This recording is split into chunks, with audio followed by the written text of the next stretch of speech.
You know, usually when we talk about getting a medical diagnosis, there's this ingrained expectation of just absolute precision. Right, like engineering or something. Yeah, exactly. Like engineering. You fall, you break your arm, you go to the hospital, and the x-ray shows that jagged white line on the film. And the doctor just points to it and says, there it is. Right. It's completely binary. It's just clear-cut. Broken or not broken, it's clean.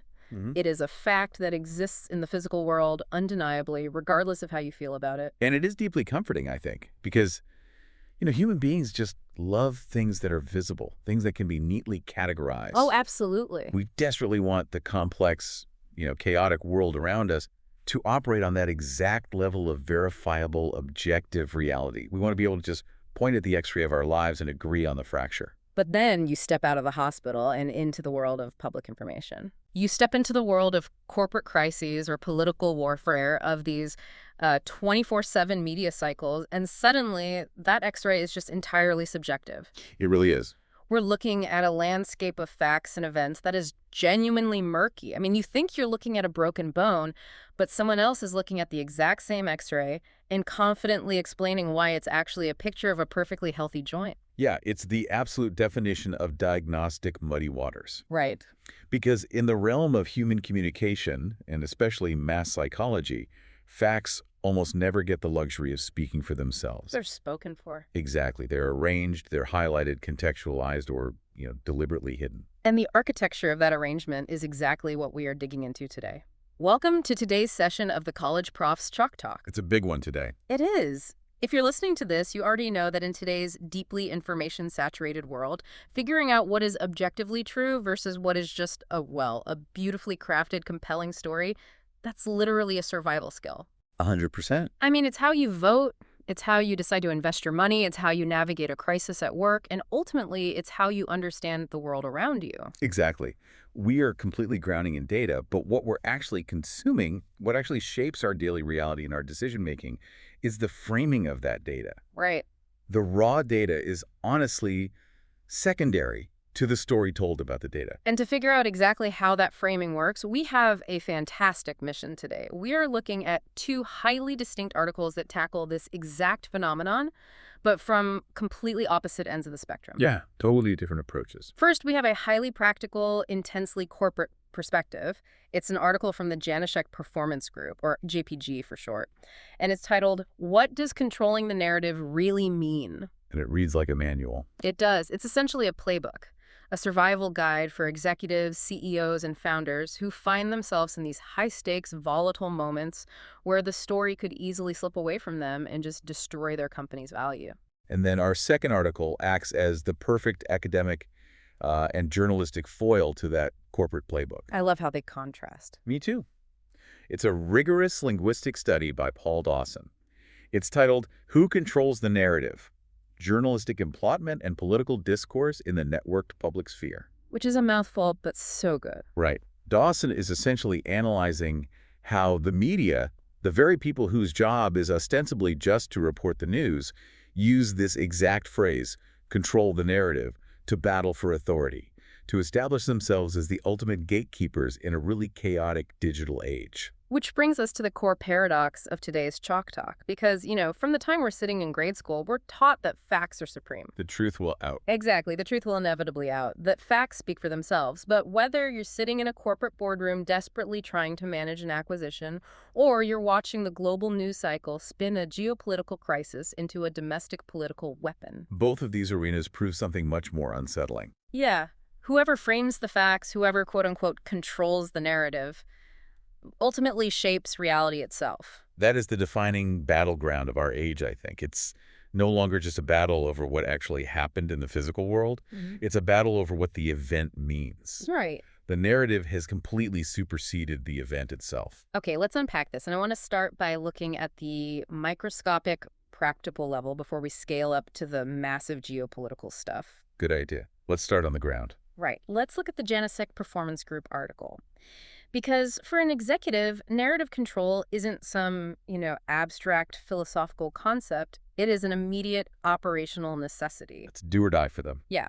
And the JPG article defines it beautifully. It says narrative control is about shaping how people understand events before confusion or speculation fills the gap. That concept of the gap is absolutely crucial here. I mean, it is the foundational principle of all crisis communication. A gap. Yeah, I like to call it the vacuum effect. Oh, I like that. Because human psychology, on a fundamental neurological level, it just absolutely abhors uncertainty. We hate not knowing. We hate it. What? When a massive event happens, let's say a major M&A is announced, or a sudden unexpected crisis hits a company's supply chain, the stakeholders, the employees, the institutional investors, they are all instantly plunged into uncertainty. Right.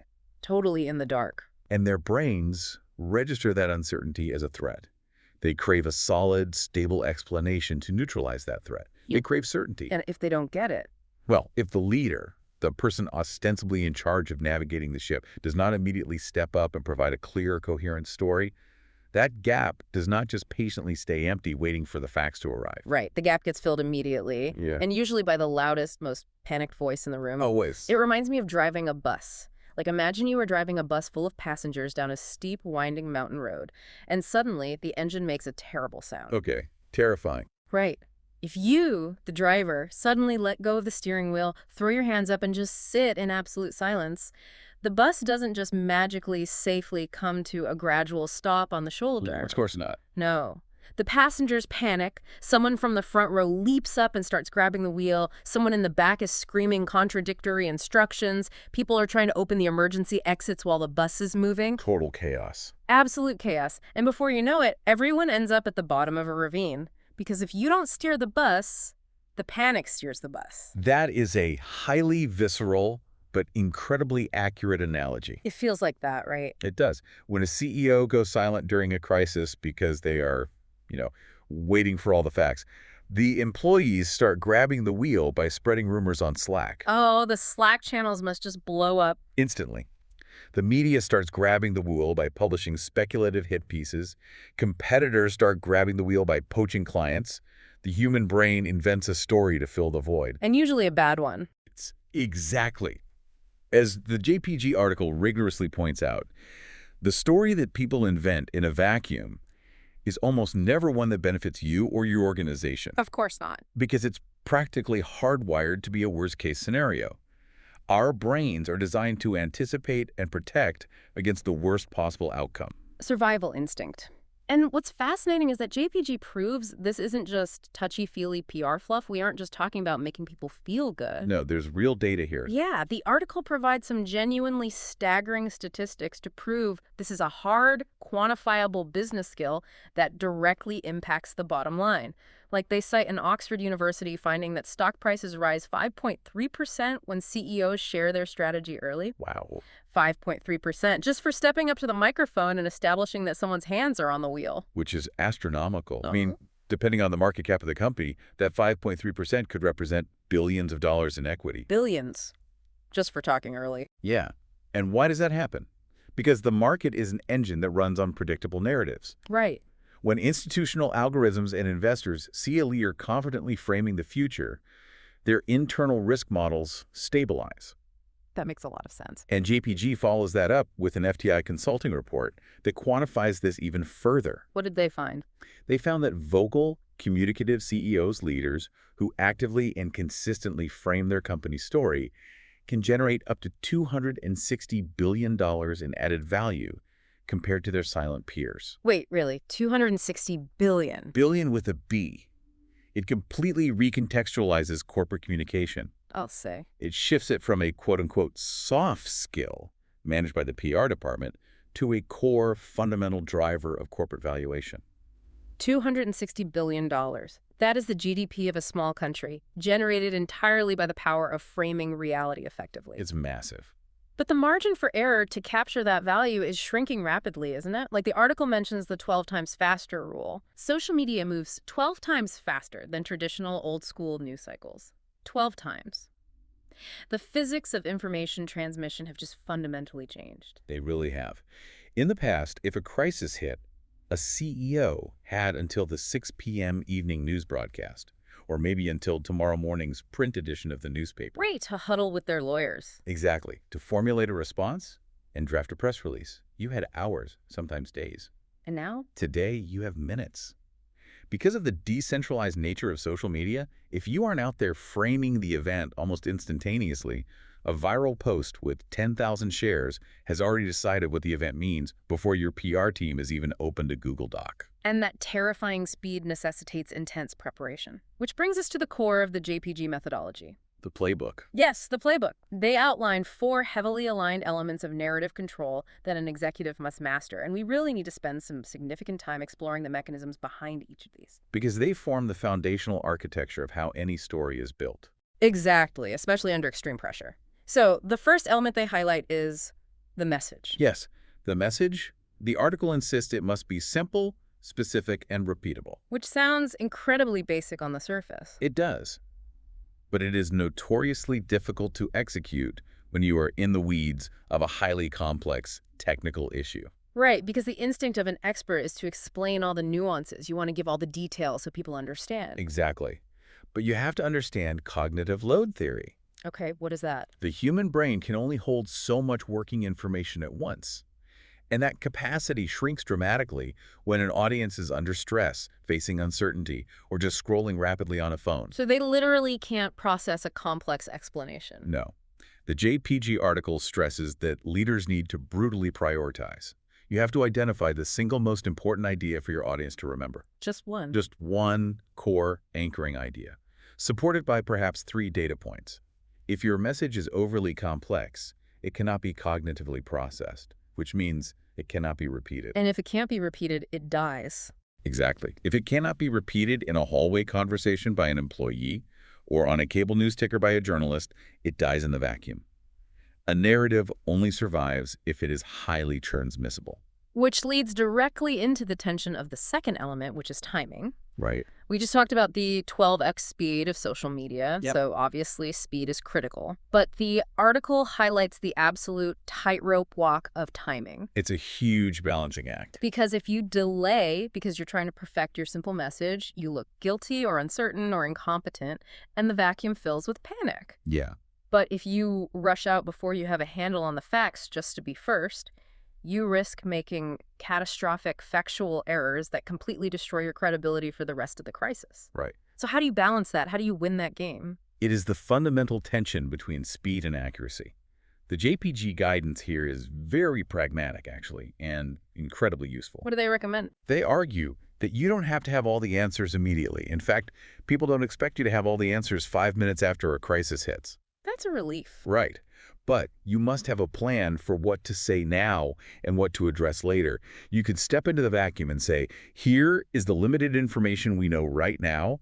Here is the specific process we are actively undertaking to find out more, and I will be back at exactly 3 p.m. with another update. Oh, I love that. It works so well. You are controlling the narrative of the process, even if you don't have the final narrative of the event yet. Yes, exactly. You're demonstrating competence.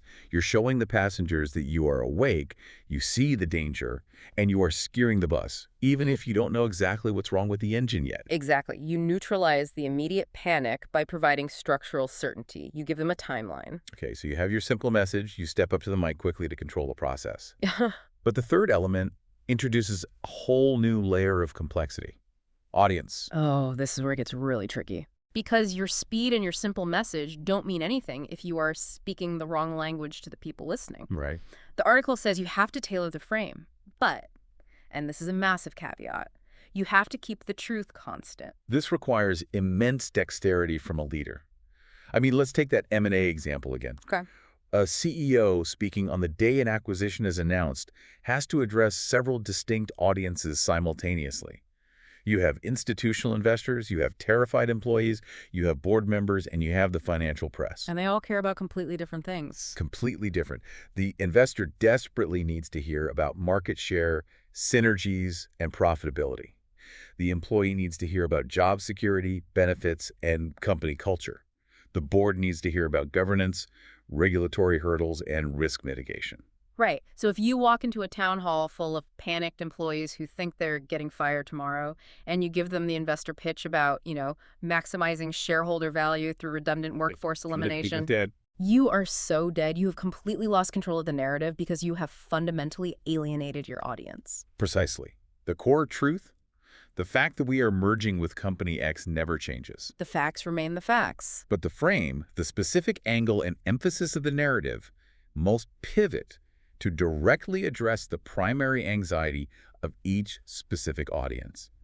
You have to meet them where their fear is. Meet them where their fear is. That's powerful. It's essential. But you can have the perfect simple message, you can deliver it right on time, and you can frame it perfectly for the specific audience's anxieties, and it can still entirely implode if you look like you're lying. Oh, absolutely. Which brings us to the fourth element, delivery.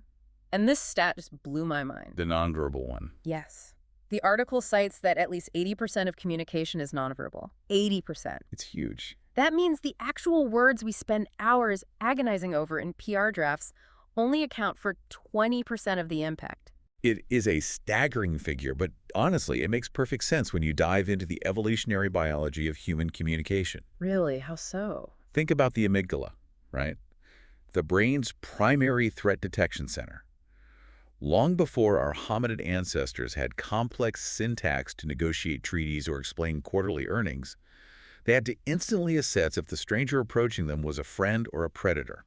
Oh, wow. So it's literally survival instinct. We evolved over millions of years to read microexpressions, posture, vocal pitch, muscle tension, and eye movement in fractions of a second. Subconsciously. Yes, that ancient hardware is still running the show in our brains today. So we're literally biologically wired to trust what we see over what we hear. Completely. The JPG method emphasizes that if a leader stands up at a press conference and reads a perfectly crafted, simple, tailored message, but their shoulders are hunched, they're sweating, they're shifting their weight, avoiding eye contact. Speaking in a tight, shaky monotone. Exactly. The audience's amygdala subconsciously screams, threat, deception. The linguistic center of the brain hears the reassuring words, but the survival center rejects them entirely. It just vetoes the words. Yes. The nonverbal signals always override the verbal message. The medium is the message. And in crisis communication, the executive's physical nervous system is the medium. Okay, but hold on. Let me play devil's advocate for a second here. Go for it. Let me push back on this whole framework. Because when I hear this playbook, crafting a simple, repeatable message, tailoring it to manipulate different audiences' anxieties, and managing your body language so your amygdala doesn't betray you to the pack. Isn't this just a fancy, sanitized, 21st century corporate word for spin? That's a very common reaction. I mean, aren't we just talking about hiding the truth, denying reality, or manipulating people with good posture? It is a very fair question. And frankly, it's a trap many arrogant leaders fall into. Yeah. They think they can just act their way out of a disaster. Right. Just put on a good performance. But the JPG article is incredibly explicit about what narrative control is not. If you attempt to use these sophisticated tools to obscure or deny objective reality, stakeholders, especially today, with crowdsourced fact-checking on the internet and whistleblowers on social media, they will spot the dissonance instantly. They'll see right through it. And your credibility will be permanently destroyed. Authentic narrative control, according to JPG, must relentlessly acknowledge reality. It is not spin. So how do they differentiate the two? How is it not spin? Think of it this way. Spin is trying to convince people it isn't raining while they were standing outside getting absolutely drenched in a downpour. Okay. It's an insult to their senses. Narrative control, on the other hand, is walking outside and saying, it is raining heavily. We didn't forecast this much rain, and I know you are cold and wet. But here is the sturdy umbrella we have built. Here is our map to higher ground, and here is how we are going to walk there together. That is a great analogy. You acknowledge the negative truth, you validate their experience, you provide context, and then you lay out an actionable way forward. That makes total sense. Acknowledge the rain. Don't insult their intelligence. Exactly. They also point out that narrative control is not over-explaining, which is something I see all the time, especially in the tech sector. Oh, it's rampant in tech. A founder gets up to pitch a new product to investors, and instead of telling a compelling story about why this product changes the world or solves a massive human problem, they just open up a metaphorical blueprint, and they start aggressively explaining the back-end coding architecture. Yes. That over-explaining is almost always a subconscious defense mechanism. Really? Highly technical experts retreat into the safety of granular data when they feel pressured or insecure. It's a safe space for them. Because they know the data. Right. But Data without narrative meaning is just cognitive noise to an audience. As JPG notes, investors don't need blueprints, they need the vision. They want the story. You must lead with the meaning, establish the narrative, and then use the data merely as structural support for that narrative. And finally, as we touched on with the nonverbal delivery, narrative control is not sounding robotic. Right. If you give a heavily scripted, legally sanitized, jargon-filled, monotone statement, it actually erodes trust because it feels artificial. It feels like the lawyers are talking, not a human being. Exactly. You have to use your own authentic voice, or the audience's threat detectors will go off. Authenticity is the ultimate currency in narrative control. Okay, so we've mapped out the corporate playbook. We see the mechanics of how a CEO uses message discipline, rapid timing, tailored framing, and physical delivery to calm investors, reassure employees, and basically keep the corporate bus out of the ravine. Micro level. Right. But as we transition to the second article, I have to ask the bigger question. What happens when this exact same concept, this exact same ruthless desire to quote-unquote control the narrative, leaves the relatively contained, logical environment of a corporate boardroom and gets weaponized on a massive global political scale? Well, that is where the stakes escalate exponentially. We transition from a corporate survival strategy where the goal is, stabilizing a stock price, to a massive sprawling battle for the very nature of truth in a democratic society. It's huge. It is. We enter the territory of Paul Dawson's academic analysis. And Dawson starts his analysis by highlighting just how explosive and ubiquitous this specific phrase has become in our culture. Like, we aren't just imagining that everyone is suddenly obsessed with the narrative. No, not wrong. The data backs it up. And honestly, the stats stop me in my tracks. It's pretty wild. Listen to this Factiva database search from the article. So Factiva tracks major news publications, the big dailies. In the year 2010, across major U.S. daily newspapers, the specific phrase, control the narrative, appeared a grand total of 26 times. 26. 26. It was barely a blip. But by the year 2023, that same phrase hit 865 times. A 3,226% increase in just over a decade. Yes. Think about that for a second. 2010 is not ancient history. No, that's the era of the first iPad. Exactly, the first iPad. In that entire year, major dailies used the phrase 26 times. You could read the newspaper every single day from cover to cover, and you might encounter that phrase once or twice a year. It just wasn't part of our lexicon. No. Today, you can't scroll your feed for 5 minutes, you can't watch 10 minutes of cable news without someone screaming about a politician, a celebrity, or a rival network trying to push a narrative. It has completely rewired how we process reality and how we view all information with deep suspicion. What's truly fascinating here is what that massive linguistic shift represents beneath the surface. Because Dawson argues it is not just a trendy buzzword that caught on. No, it represents a fundamental shift in the function of journalism itself. He uses a brilliant academic term for this phenomenon. He calls it meta-journalistic discourse. Meta-journalistic discourse. Great, sounds dense. Let's break down the actual mechanics of that for you listening. What does that actually look like when you open a newspaper or turn on the TV? Essentially, it means that journalists have largely stopped just reporting the news. Which is wild to think about. It is. They aren't just saying, the building caught fire at 4 p.m. and the fire chief says it was an electrical fault. Instead, they are constantly, reflexively talking about how the news of the fire is being manufactured, spun, and consumed. Ah, I see. They are reporting on the spin itself. They're reporting on who is trying to frame the fire to look like arson, how rival politicians are reacting to the fire to score political points against the mayor, and how audiences on social media are forming conspiracy theories about the cause of the fire. So the event is almost secondary. Exactly. The process of making and digesting the news has become the primary news itself. Which is wild when you think about it. It's like watching a movie where, right in the middle of a tense scene, the actors suddenly turn to the camera, break character, and start analyzing the director's script choices. Yes. And the lighting design, while the scene is still technically playing out behind them, it completely takes you out of the objective reality of the event. Precisely. And Dawson points out a crucial, incredibly subtle grammatical difference that dictates exactly how this meta-journalistic game is played. It all comes down to the difference between using the indefinite article a and the definite article the. Okay, a narrative versus the narrative. It seems like a minor semantic difference, but Dawson argues it is everything. It really is. When journalists or politicians talk about a narrative indefinite, they are referring to a specific, highly partisan framing of events. Okay. It's a discrete script created by a specific, identifiable agent. For example, a political campaign strategist might try to push a narrative that their opponent is weak on crime by highlighting one specific vote. So it's intentional. Very. It is a tool. It is manufactured, intentional, and usually manipulative. Right. It's like a viral meme. Someone, whether it's a teenager in their basement trying to be funny or a highly paid political operative in a war room, designs this meme, this narrative. They craft it, package it, and push it out into the world, hoping it catches on and infects the public consciousness. Exactly. But the narrative, definite, is entirely different in its scope and nature. The narrative is the nebulous, rolling, massive tide of overall public opinion and media consensus. It's much bigger. Yes, it has no single author. It is a synonym for the daily, overarching political information cycle.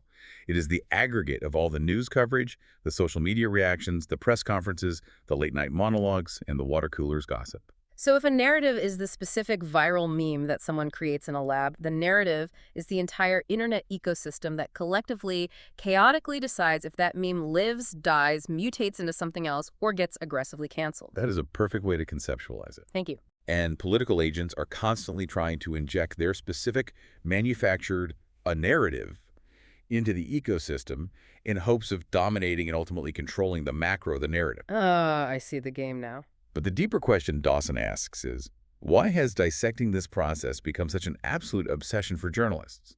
Why the 3,226% increase? Right. Why now? Dawson extrapolates that this semantic shift is a direct symptom of the digital age's epistemological crisis. We are living in an era where the very concept of knowable truth is fracturing. Because of the sheer velocity and volume of information overload. Information overload, yes. But more specifically, what Dawson calls the fragmented, networked public sphere. Okay, unpack that. If you look back 50 years to the Walter Cronkite era, traditional institutions, 3 major TV networks, and a handful of elite national newspapers had near absolute authority. They were the undisputed gatekeepers. Right. What they said was the news. Exactly. They decided what events mattered, they decided what the narrative was, and society, by and large, accepted it as the monocultural truth. But today, because anyone can publish globally for free, because of the decentralized architecture of social media, and because of hyper-partisan alternative outlets. Those traditional institutions have lost their absolute, unquestioned authority. They have. The gatekeepers lost the keys to the gate, and now anyone can walk into the city and start shouting. Exactly. Yeah. And so journalists at legacy institutions are forced into this constant, anxious, discursive struggle to justify their own existence. Oh, wow. So it's self-preservation. Very much so. By constantly talking about who is trying to control the narrative, journalists are attempting to re-legitimize themselves. They are positioning themselves not just as reporters of facts, but as the savvy, sophisticated arbiters who can see through the complex digital spin. They're implicitly telling the reader, look, everyone else on the internet is trying to manipulate you with a narrative, but we are the only professionals with the tools and integrity to explain the narrative to you safely. Yes, they are marketing their objectivity as a premium product in a world of spin. Which brings us perfectly to Dawson's first major case study. Because if you want to see this meta-journalistic discourse operate at the absolute highest level, you have to look at the biggest, most complex global story of our generation. The initial outbreak of COVID-19 in early 2020. Yes. It was a global public health crisis of unprecedented scale, accompanied simultaneously by a global information crisis of unprecedented scale. The vacuum effect we talked about with corporations was happening to the entire human race all at once. Everyone was in the gap. Everyone. And Dawson meticulously analyzes how major U.S. news media, we're talking the absolute heavyweights, the New York Times, the Washington Post, the Wall Street Journal, how they universally framed China's response to the initial outbreak in Wuhan. And what is striking is that they didn't just report on the epidemiological facts. Right, it wasn't just numbers. No. They didn't just report on case numbers, mortality rates, or hospital bed capacity. They explicitly, relentlessly framed the Chinese government's actions as a frantic political battle to control the narrative. This is what Dawson terms journalistic implantment, right? Yes. The media is not just neutrally observing and listing discrete facts. They are actively taking those raw facts and placing them into a cohesive plotline, a recognizable story structure with heroes, villains, and stakes. Exactly. In this case, the master plotline wasn't just a virus spreading. It was a geopolitical struggle over truth and transparency. Let's look at the specific quotes from the articles Dawson cites because the language choices are incredibly revealing. Very revealing. The article highlights reporting by Li Yuan in the New York Times. Early in the pandemic, as domestic discontent was reportedly growing in China over the initial bungled handling of the virus, Yuan wrote that the Chinese government is doing everything it can to take back the narrative. Notice the specific phrasing there, take back. It implies that the narrative had physically escaped them.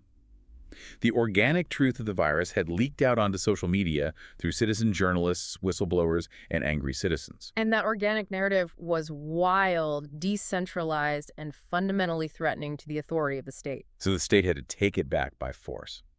And then Dawson has us leap forward a year later. Yuan writes a follow-up piece for the Times, concluding that despite those chaotic early stumbles, the Chinese Communist Party's massive propaganda and censorship machine ultimately won the domestic battle. Yuan writes, a year later, the party's control of the narrative has become absolute. That word absolute is chilling in a democratic context. But Dawson brilliantly points out that it reveals exactly how the U.S. media was implicitly positioning itself through this implantment. How so? By obsessively focusing on and pointing out China's crude, heavy-handed state censorship detaining citizen journalists, digitally scrubbing the internet of dissenting voices, utilizing top-down state propaganda, the U.S. media was doing something very strategic for its own institutional self-image. Ah, I see where this is going. It was framing itself as the exact opposite of that authoritarian system. Right. It is a psychological contrast. If China is cast as the dark authoritarian censor aggressively crushing the truth to protect the power of the state, then the U.S. media, simply by exposing this behavior, automatically elevates itself. It becomes the shining, independent, moral arbiter of truth. They wear the white hat by pointing at the black hat. Exactly. The relentless reporting on China's media control wasn't just foreign correspondence. It was a way for American journalism to assert its own necessity, its own purity, and its own independence to a domestic audience that was losing faith in them. It was a geopolitical morality play, but there is a deep structural irony embedded in this entire process, as Dawson keenly points out. A massive irony. Yes, the irony is incredibly thick here. Dawson notes that while these Western journalists were acting like detached scientists looking through a microscope, he calls them lay memeticists, basically treating the narrative of the virus like a Darwinian trait, watching it organically evolve, mutate, and spread online. They were actually completely embedded in the process. They were active participants. Yes. By constantly reporting on China's failure to contain the virus and their subsequent attempts to cover it up, the U.S. media was actively constructing and reinforcing the massive, overarching global storyline of the, quote, rise of China as an opaque, systemic threat to the liberal global order. They weren't just observing the narrative from a balcony. They were down in the streets building it. Exactly. They were writing the very narrative they claimed to be merely analyzing from a distance. And this is the inescapable paradox of metajournalistic discourse. Yeah. You cannot observe and report on the political information cycle without fundamentally altering it. The act of measurement changes the object being measured. Beautifully said. And you can't contain a powerful moral framework like that just in international relations.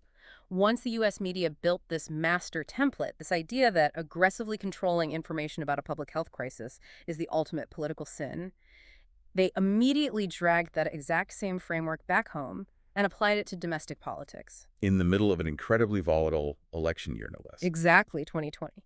The article details how U.S. media began directly, explicitly comparing the domestic messaging of President Donald Trump to the authoritarian tactics of China's Xi Jinping. Yeah, the parallels were drawn everywhere. They started accusing domestic politicians of doing exactly what Beijing was doing, trying to control the narrative of the virus by managing the PR, holding combative press briefings, and manipulating the information flow rather than actually fixing the physical public health crisis on the ground. This is a critical pivot in Dawson's analysis. The international system-level narrative, the geopolitical struggle between the U.S. and China, was suddenly mapped directly onto domestic partisan struggles. It's a huge shift. To accuse a domestic politician of trying to control the narrative became a shorthand, intellectualized way of saying they are acting like a foreign authoritarian censor. Wow. It became a weaponized accusation. It says, you are manipulating reality to protect your power, just like our geopolitical enemies do. It's the ultimate rhetorical trump card in a political debate. Yeah. Because if you can successfully accuse the other side of not just being factually wrong about a policy, but of actively, maliciously engaging in narrative control, you invalidate everything they say. You do. You don't have to debate their facts anymore because you've labeled their facts as manufactured propaganda. But this leads to a massive systemic fracture. Because if a global pandemic could temporarily unite competing ideologically distinct newspapers under one global framing, that China is the enemy of truth, what happens when the narrative they are fighting over is strictly domestic? Right. What happens when the issue at hand is highly partisan right down to its core? Then the temporary unified front of the media shatters completely. The battle to control the narrative ceases to be about America versus the world and becomes a brutal intramural blood sport between competing news organizations. And this brings us to Dawson's second and perhaps most revealing case study. Yes, and before we dive into this, before we look at the Steele dossier, it is vital we look at this strictly as an autopsy of media behavior, entirely separate from the political validity of the claims. Oh, 100%. Our goal here is completely neutral. We are not here to validate, debunk, or litigate the political claims made by either the left or the right regarding the dossier or the subsequent investigations. Exactly. We are strictly looking through Dawson's academic lens at how the media covered it, and specifically how they use the word narrative as a rhetorical weapon against each other. That context is essential. Because we are analyzing the 2019 and 2020 fallout surrounding the Steele dossier, the unverified intelligence report regarding the Trump campaign in Russia, and the subsequent Mueller and Horowitz reports that investigated the origins of the FBI's probe. Right. This period represented a moment of peak polarization, not just in the electorate, but within the American press corps itself. And the data Dawson pulls from this period is absolutely fascinating. He uncovers a wild, stark discrepancy in how language was used. The numbers are incredible. In the year 2020, left-leaning papers, specifically the New York Times and the Washington Post, used the word narrative a staggering 7,496 times across their reporting. 7,500 times. They were practically swimming in the word. It was a foundational part of their daily lexicon. Meanwhile, right-leaning papers like the Wall Street Journal and the New York Post used the word far, far less overall in their general reporting. Except when the topic shifted specifically to the Steele dossier. Boom. When the Steele dossier was the subject, the right-leaning papers suddenly weaponized the word narrative incredibly aggressively, while the left-leaning papers, who normally use the word thousands of times, became noticeably quieter, using it much less frequently in that specific context. The contrast is so sharp. Why the sudden dramatic flip in vocabulary? Because in the crucible of this highly charged partisan battlefield, the word narrative had evolved. It ceased to be an analytical term and became a lexical substitute for words that are much harder to print in a newspaper without risking a massive libel suit. Ah, libel, yes. It became a polite, intellectualized, yet deeply venomous stand-in for words like lie, deliberate conspiracy theory, or intellectual fraudulence. So instead of an editorial board printing a headline that says, "You are aggressively lying to the American public," which could get them sued, they could say, "You are aggressively pushing a false narrative." Exactly. It sounds much more sophisticated, it sounds analytical, but it carries the exact same accusation of malice and deceit. Let's break down the competing storylines that Dawson maps out. How did the conservative media frame this specific event? The conservative media framing, spearheaded by editorial boards at outlets like the Wall Street Journal and the New York Post, relentlessly attacked what they officially dubbed the, quote, Trump-Russia collusion narrative. Right. Dawson specifically highlights the writings of the WSJ's Holman W. Jenkins, Jr., who launched blistering, sustained critiques of modern progressive journalism. What was his main argument? Jenkins argued that the mainstream media was guilty of profound intellectual fraudulence because they were filtering all incoming facts through a fixed, pre-existing narrative. A fixed, pre-existing narrative. That phrasing is so loaded, it implies that the legacy media decided on the plot of the movie before they even loaded the film into the camera. Yes. That they decided the president was guilty from day one and then only reported or amplified facts that fit that predetermined storyline, deliberately ignoring, suppressing, or dismissing any evidence that contradicted it. Precisely. The conservative framing cast the Steele dossier not as a flawed intelligence-gathering exercise, but as the fraudulent genesis of a massive media-perpetuated conspiracy theory designed intentionally to undermine a duly elected presidency. The collusion narrative was, in their institutional view, a deliberate, malicious fiction pushed by bad actors. But then you flip over to the liberal media framing. You look at how the Washington Post or the New York Times handled the exact same set of documents and the exact same Horowitz report. How did they frame it? The liberal media framing, as analyzed by Dawson, did not usually defend the Steele dossier as gospel truth. Okay, so what did they do? They positioned it as just one piece of a highly chaotic, confusing information ecosystem. The Washington Post, for instance, often framed the dossier as merely one of many counter-narratives swirling around in a conservative media environment that they argued was already saturated with disinformation. So they diffused the importance of the dossier.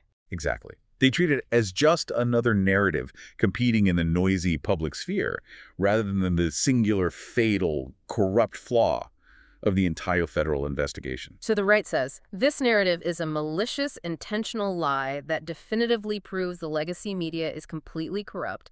And the left says, this narrative is just one messy thread in a complex tapestry of political discourse, and you are overreacting. Yes. They're looking at the exact same X-ray, the exact same set of government reports, and giving completely irreconcilably different diagnoses. It's the ultimate muddy water. And this leads directly to what Dawson identifies as a massive existential crisis for the media itself, the gatekeeper crisis. Yes.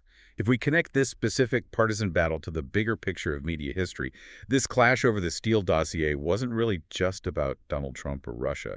That was the proxy. Right. The real war was for the soul, the authority, and the future of American journalism. Yes. Dawson illustrates this beautifully by analyzing a very public, very bitter clash of ideas between Ben Smith, who was the media columnist at the New York Times, and the editorial board of the Wall Street Journal. The heavyweight title fight of the journalistic world. You look at Ben Smith's argument in the Times, and he's basically making this grand claim that the old legacy media realized they still have their teeth, right? By choosing what not to publish. Exactly.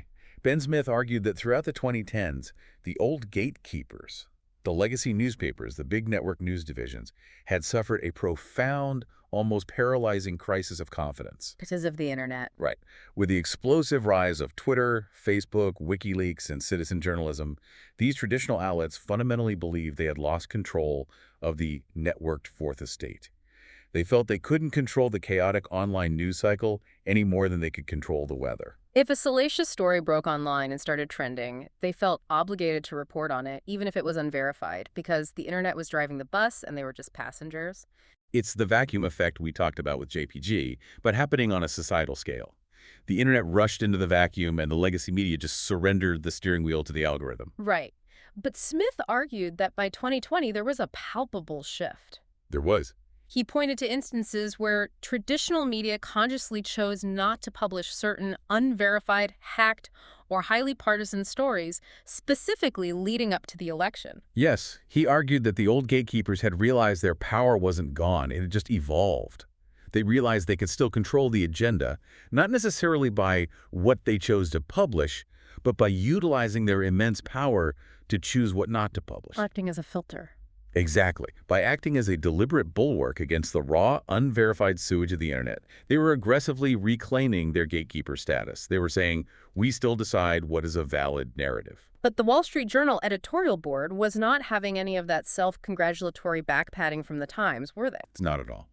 The WSJ issued a fierce, blistering rebuttal.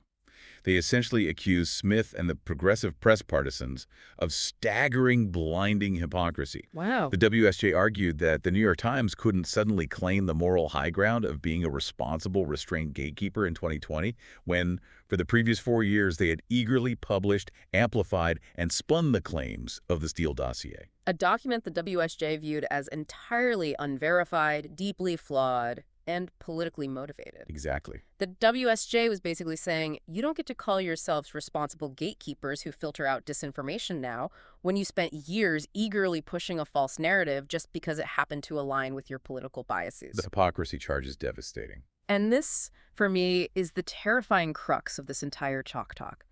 As a reader, as a citizen trying to be informed, When the New York Times is accusing the Wall Street Journal of pushing a false partisan narrative, and the Wall Street Journal is accusing the New York Times of pushing a false partisan narrative, how does a regular, everyday person find the actual bedrock facts underneath all of this meta-journalistic warfare? It is the defining epistemological dilemma of our time.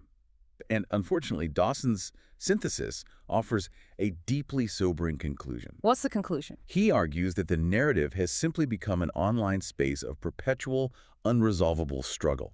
In a highly fragmented, hybrid media system where legacy newspapers, cable news shouting matches, social media influencers, hyperpartisan bloggers, and even foreign state actors all constantly collide and interact, there is no ultimate arbiter anymore. There's no one to tell us the truth. No. There is no Supreme Court of truth that can bang a gavel and declare to the entire population, this is the final objective reality. The debate is over. The narrative can never be fully controlled by any single agent ever again. It is a constantly shifting, permanently negotiated reality. So, what does this all mean for the person listening to this right now? We've gone from the boardroom, where a CEO uses posture, message discipline, and timing to keep institutional investors from panicking, all the way to global media empires accusing each other of destroying the fabric of truth. It's quite a journey. How do we tie these two vastly different articles together for you, the listener, who is just trying to navigate this incredibly muddy water? I think we synthesize this chalk talk by recognizing that whether you are a CEO trying to keep a company together during a volatile merger, utilizing the highly practical JPG playbook, or you are just a citizen drinking your morning coffee and trying to read the news through Dawson's critical academic lens, you are an active participant in a narrative ecosystem. You cannot opt out of it. No. You are either consciously shaping the story or you are passively being shaped by it. And knowledge is most valuable when it is practically applied, right? You can take the Januszek Performance Group's 4 elements message, timing, audience delivery, and apply them directly to your own life. Exactly. You don't have to be a CEO. You can use them to communicate clearly in a high-stakes job interview, to advocate for a controversial project at work, or to manage a crisis in a local community organization. When panic hits, you can be the one who understands the vacuum effect, steps into the gap, and provides clarity and direction. Yes. But at the exact same time, you also have to put on the intellectual armor provided by Paul Dawson. You have to use that critical academic lens to spot when someone else is using those exact same corporate tools to pull the wool over your eyes. When you read an article or watch a press conference, you have to actively ask yourself, is this just reporting facts or is this journalistic implotment? Is this author or politician trying to sell me a narrative? No, what is the frame? What are they leaving out? Who actually benefits from me believing this specific framing? You have to become your own gatekeeper, because the traditional gatekeepers are fighting each other. You have to recognize that the X-ray of public information is always going to be a little blurry, and you have to take personal responsibility for how you interpret the shadows. That's the only way forward. Which leads me to a final thought for you to chew on. Something that wasn't explicitly in either of these 2 articles, but feels like the inevitable looming storm on the horizon based on everything we've discussed today regarding speed, algorithms, and trust. Oh, this is the scary part. It really is. If the entire last decade was defined by human institutions, human politicians, and human journalists fighting a brutal, exhausting war to control the narrative on social media, what happens tomorrow?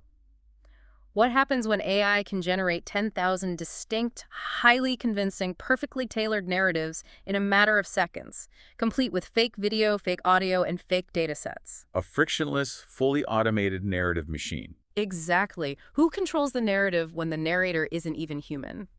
When the vacuum isn't just filled with panic, but flooded with millions of synthetic, perfectly crafted stories designed to bypass our amygdala entirely? It's terrifying. Suddenly, AI isn't just breaking the X-ray machine, it is handing you a perfectly forged X-ray of someone else's body and convincingly telling you that your leg is broken when it's perfectly fine. It is the ultimate muddy water. It is a profound, terrifying question, and one that will undoubtedly define the entire next decade of our digital lives and our democracies. Something to keep you awake tonight. Thank you for joining us for this session of the College Prof's Chalk Talk. Keep your eyes open, watch out for the spin, and remember to keep questioning the stories you are told.